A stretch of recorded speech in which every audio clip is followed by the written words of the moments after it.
पर मिल रही है, जहां पाकिस्तान के कराची में धमाकों से अफरा तफरी मच गई है। इस वक्त की सबसे बड़ी खबर, कराची में धमाका हुआ है। कराची यूनिवर्सिटी के पास धमाका और फायरिंग की खबर मिल रही है।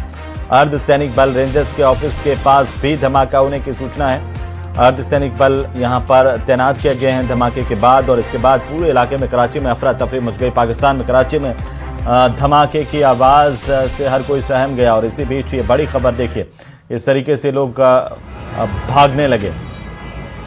पाकिस्तान के कराची में धमाकों की खबर मिल रही है। फायरिंग और धमाके से पूरा इलाका दहल गया है, लोग दहशत में आ गए हैं। तो पूरे कराची में इस वक्त डर का माहौल बना हुआ है। यूनिवर्सिटी के पास कराची में धमाका हुआ है, फायरिंग भी हुई है।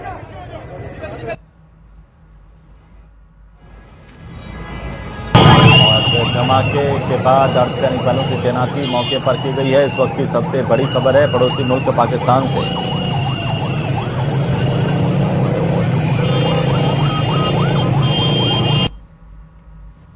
तो ये तस्वीरें कराची की, देखिए किस तरीके से यहाँ पर धमाका हुआ, फायरिंग हुई और इसके बाद अफरा तफरी मच गई, दहशत फैल गई। हर कोई डर के साए में नजर आया और बड़ी संख्या में लोगों में अफरा तफरी का माहौल देखा गया जैसे ही धमाका हुआ। और उसके बाद में यहाँ पर अर्धसैनिक बलों की तैनाती की गई है। बहरहाल तस्वीरें आपकी टीवी स्क्रीन पर है। सबसे पहले सबसे तेज न्यूज़ 18 राजस्थान पर आप देख पा रहे हैं कि कराची की तस्वीरें, जहाँ दहल उठा है कराची। पाकिस्तान के कराची में धमाके से अफरा तफरी मच गई, लोग बुरी तरह से डर गए। यहाँ पर यूनिवर्सिटी के पास ये धमाका होने की जानकारी कराची से सामने आ रही है। बताया जा रहा है कि फायरिंग भी यहाँ पर हुई है। ये किसने की है, आखिरकार क्यों की है, इसको लेकर के अभी जांच होनी है और जांच के बाद तमाम चीज़ें सामने आएंगी। लेकिन लगातार पाकिस्तान में देखा जा रहा है कि लोग अपनी सेना से, अपनी सरकार से बुरी तरह से नाराज़ हैं, और एक आक्रोश जो सरकार के प्रति, सेना के प्रति, वो लगातार फैलता हुआ नज़र आ रहा है। पाकिस्तान के हुक्मरान जिस तरीके से नाकाम हुए हैं, और उसके बाद लगातार पाकिस्तान की हुकूमत के खिलाफ वहाँ के अवाम में भारी गुस्सा है। और इस वक्त कराची की तस्वीरें देखिए, यहाँ पर कराची में एक यूनिवर्सिटी के पास ये धमाका हुआ है, फायरिंग हुई है जिसने पूरे इलाके में सनसनी फैला दी। लोग डरे हुए हैं, लोग दहशत में हैं। और अब जैसे ही धमाका हुआ उसके बाद यहाँ पर अर्धसैनिक बल तैनात किए गए हैं।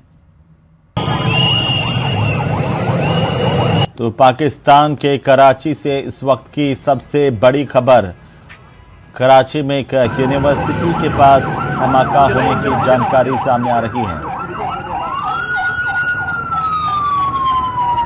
तो बताया जा रहा है कि यहाँ पर न सिर्फ धमाका हुआ बल्कि फायरिंग भी हुई है और पूरे इलाके में दहशत है।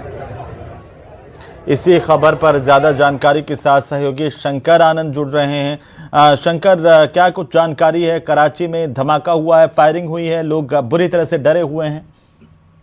देखिए, जिस तरह से रिपोर्ट सारी सामने है, यह ब्लास्ट जो है अर्धसैनिक बल रेंजर्स के दफ्तर के ठीक नजदीक हुआ है। और हालांकि अभी तक किसी के हताहत होने की, धमाके के औपचारिक तौर पे भी जानकारी नहीं मिली है। लेकिन पाकिस्तान के जो कराची स्थित जो गुलिस्तान जौहर जो ब्लॉक 6 है, उसके पास जोरदार धमाका हुआ है और वहां पे गोलीबारी की भी खबर आई है। और घटना के बाद पुलिस और अन्य सुरक्षा एजेंसियों के द्वारा वहां मोर्चा संभाला गया। और वहां की जो स्थानीय पुलिस है उसके मुताबिक घटना की जानकारी मिलने के बाद विभिन्न एजेंसियों के जवानों को तुरंत इलाके की ओर रवाना कर दिया गया। और सिंध के मुख्यमंत्री मुराद अली शाह ने सिंध के आईजीपी और कराची के एआईजी से इस पूरे मामले पर विस्तृत रिपोर्ट जो है वो तलब की है। इस वारदात के बाद सुरक्षा के लिहाज से जो मौसमी चौरंगी से गुलिस्तान जौहर ब्लॉक 6 और कामरान चौरंगी की तरफ जाने वाली सड़क को ट्रैफिक के लिए पूरी तरह से बंद कर दिया गया है। और इसके बाद ही मौसमियात चौरंगी को चमन इकबाल कॉलोनी से जोड़ने वाले रास्ते को भी बंद कर दिया है। पूरे इलाके में भारी सुरक्षा बल को तैनात कर दिया गया है। जिस तरह से ये मामला सामने आया है, इस मामले में अब थोड़ी देर के बाद वहां की स्थानीय पुलिस के द्वारा भी तमाम जानकारियों को साझा किया जाएगा। लेकिन अभी तक जो शुरुआती जानकारी मिली है, 5 लोगों के इंजन होने की जानकारी मिली है। तो किस तरह से ये गोलीबारी हुई है, किस तरह से वहां पे तमाम मसलों को अंजाम दिया गया है, और जिस तरह से पाकिस्तानी मीडिया के मुताबिक यह धमाका जो है प्रमुख विश्वविद्यालय जो है वहां की विश्वविद्यालय और देश की जो मौसम विज्ञान विभाग है वहां का, उसके पास ये धमाका हुआ है। तो फिलहाल अभी थोड़ी देर के बाद अब तमाम बिल्कुल जानकारियों से शंकर, बहुत शुक्रिया तमाम जानकारी के लिए। नजर बनाए रखिए, अपडेट हम आपसे लेते रहेंगे।